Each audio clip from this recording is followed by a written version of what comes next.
안녕하세요. 비가 이렇게 오는 꿉꿉한 날에도 이렇게 공부하러 오셔가지고 대단히 반갑습니다. 오늘은 벌써 50기 경영자 독서 모임 13회째가 됐습니다. 저희들은 벌써 이제 다음 기수 책들을 선정하는 작업을 이번 주부터 합니다. 강의 전에 잠깐 공지사항이 있는데요. 여기 앞에 이런 안내를 해놨는데요. 가실 때 한번 보시고요. 이게 뭐냐면 문화체육관광부에서 독서 인증 사업을 합니다. 그러니까 독서 경영을 잘하는 우수 직장에 대해서 인증을 줘요. 근데 그거를 국가브랜드진흥원에서 받아가지고 저희는 올해 6회째입니다. 그래서 매년 인증을 하는데 한 60개 업체 정도 줍니다. 근데 신청은 한 200개 주고요. 이제 신청을 하면 저희들이 실사를 가가지고 이제 인증패를 주고, 국가가 인증패를 직접 주는 게 별로 많지 않아요. 문화체육관광부에서 주는 유일한 인증이 독서 경영 우수시장 인증패입니다. 그래서 혹시라도 기업에서 이런 게 있으면 좋겠다, 또는 옆에 있는 직장에 추천할 만하다 하면 잘 안내해 주시면 됩니다. 저희 국가브랜드진흥 홈페이지에 들어가면 쫙 나오고요. 문체부에도 나와 있고, 그 다음에 출판진흥원 홈페이지 나와 있습니다. 안내 자료는 저 앞에 있으니까 하나씩 갖고 가시면 고맙겠습니다. 오늘은 이 책이죠. 얘기인데 굉장히 제가 이 책은 가볍고 짧아서 공부하다가 굉장히 머리가 아팠습니다. 굉장히 중요한 책인 것 같고 어렵다는 걸 느꼈습니다.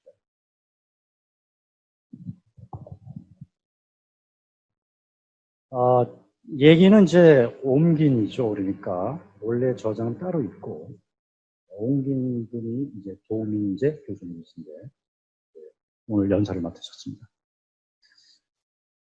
연사는 성균관대학 유학대학부터 시작을 하셨더라고요. 그러니까 아주 정통이시죠. 그래서 동양철학 박사를 받으셨고요. 학위 논문도 조선전기 예학사상연구, 예학사상을 공부했고요. 중국 영산대학교, 청주대학교는 한문학과 교수를 거쳐서 지금은 교양학부 교수를. 저서도 농어의 종합적 고찰, 인간의 가치, 역서에는 효경 얘기가 있는데, 효경도 공자님이 이제 쓰신 거죠. 효경은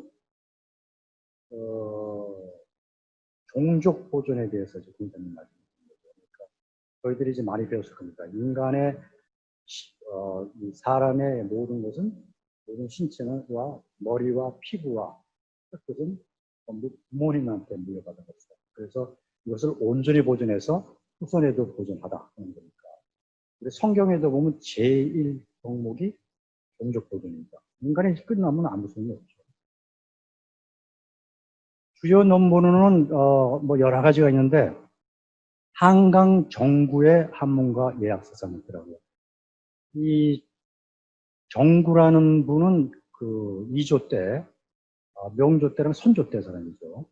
근데 굉장히 공부를 열심히 해가지고 7살 때 벌써 대학가 중용을 딸딸딸 외웠다 그럽니다. 그리고 그 태계 이양 선생께서 공부했고, 그 다음에 그 유성룡 씨가 추천을 할 정도로 남인인 거죠. 그러니까. 그리고 상주 사람인데 쭉 벼슬을 안 하다가 현감을 한번 했더라고요. 그러고 나서 인진영향이 나니까 의병장으로. 굉장히 유명한 사람인데 일반인들이 잘 모르는 분이었습니다.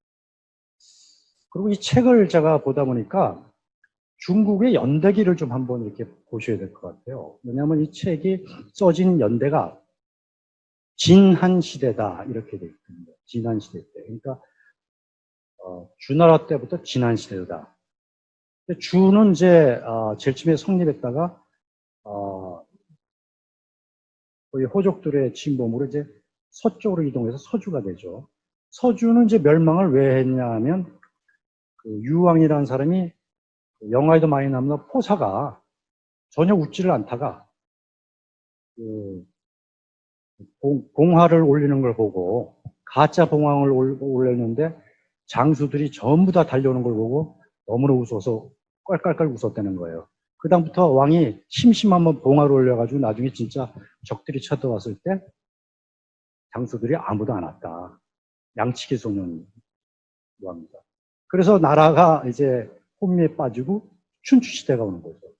이 춘추시대 때 공자님이 태어나셨는데 BC 551년에서 BC 479니까 공자님도 거의 72살까지 사셨다고요. 철학하는 사람들이 굉장히 오래 살더라고요. 소크라테스가 이때보다 한 80년 후에 나왔거든요. 소크라테스도 거의 80까지 살았어요. 춘추시대에는 춘추오패가 있죠. 제환공, 진문공, 초장왕, 오왕, 함녀, 오랑구천. 우리가 잘 아는 내용이죠. 그 다음에 전국시대로 넘어옵니다. BC 403년도. 이때는 전국 7홍이 있는데 진나라, 위나라, 조나라, 한나라, 제나라, 연나라, 초나라 있고 이때 맹자님이 태어나셨습니다. 맹자님은 BC 372에서 BC 289니까 80까지 사셨어요. 참 철학하시는 분들이 굉장히 오래 사시더라고요. 영혼이 맑아서 그러신 것 같아요. 그 다음에 전국 7기가 끝나면서 저 앞에 얘기한 진나라가 통일을 하죠. 그래서 진시황이 BC 222년에 세워지는데 이때 이제 한비자와 이사가 나오죠. 한비자는 이사의 친구인데 진시황이 이제 왕일 때 너무나 똑똑해서 전쟁까지 일으켜서 저 사람을 영입을 하려고 그랬는데 이사가 음모를 걸어가지고 자기보다 똑똑하니까 깜빵에서 사약 먹여서 죽여버립니다. 그래서 한비자는 굉장히 20몇 살에 죽어버렸어요. 근데 그 책이 남아있는 거죠. 그 이사는 이제 나중에 그 조고하고 짜가지고 이제 구소라는 왕자를 죽이고 그다음에 호해를 등극시켜서 나라가 망하죠. 그때 이제 BC 206년에 망하면서 유방 한우가 들어와서 이제 4년간 전쟁 끝에 전환이 되는 거죠. 그리고 후한에 가서 이제 위나라, 총나라, 오나라, 삼국시대가 오고 삼국시대의 결말은 사마현, 그 사마의의 손자가 조비라고 조조의 손주를 죽이고 왕위를 뺏어버립니다. 그래서 세운 나라가 위나라에서 서진으로 바뀌는 거죠. 서진도 굉장히 오래 갔습니다. 50몇 년을 갔죠. 그러고 나서 이제 저희가 잘 아는 5호 16국 시대. 5호라는 것은 5개의 오랑캐 나라가 11개의 중원 나라들이죠. 그 다음에 이제 남북주 시대인데 남북주 시대 때는 뚜르크족과 한족이 남북을 갈립니다. 이걸 통일시킨 사람이 이제 수양제인데 수양제가 고구려 왔다가 망해가지고 수나라가 몇 년 못 가는 거죠.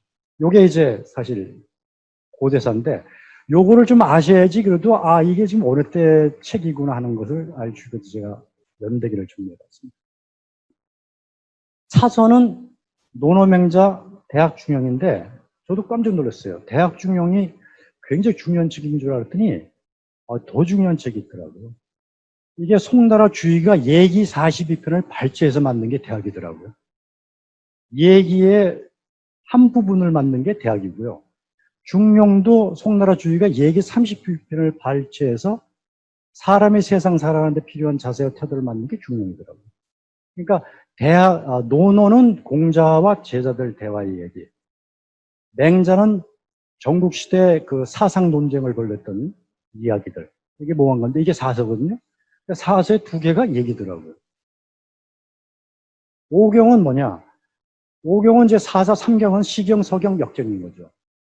그래서 역경은 주역은 제가 한번 말씀드렸죠. 주역 64개 마지막 개가 화수미제라 그래가지고 밑에는 물이 있고 위에는 불이 있으면 운세가 다 망해가지고 뭐가 안 된다 하는 거죠. 주역 64개를 굉장히 공자님도 중시했더라고요. 그래서 3경인데 춘추는 이제 대명분을 강조한 공자의 편선서로 나중에 들어갔죠. 그래서 오경에 들어갔는데 이때 이 책을 간신들이 제일 두려워했다 그러고요. 관우가 명장이라고 하는 이유가 저 사람이 머리가 있었던 거예요. 춘추를 끼고 다녔다는 거죠. 전쟁터에도 춘추를 끼고 다니면서 삼국지에 보면 전쟁하는 얘기가 나옵니다. 그래서 관우를 가리켜서 명장이라는 얘기가 저기서 나옵니다.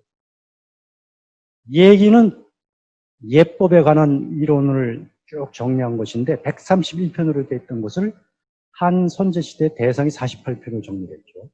그 다음에 진호라는 사람이 또 정리를 했고 그랬는데 소위 삼례라 그래서 예기, 의례, 주례 이걸 합쳐서 삼례라 그러는데 그 중에서 하나입니다. 이 정도로 중요한 게 오경이니까 이 정도 이제 기본 지식을 갖고 도민재 교수님의 강의를 하겠습니다. 보시겠습니다.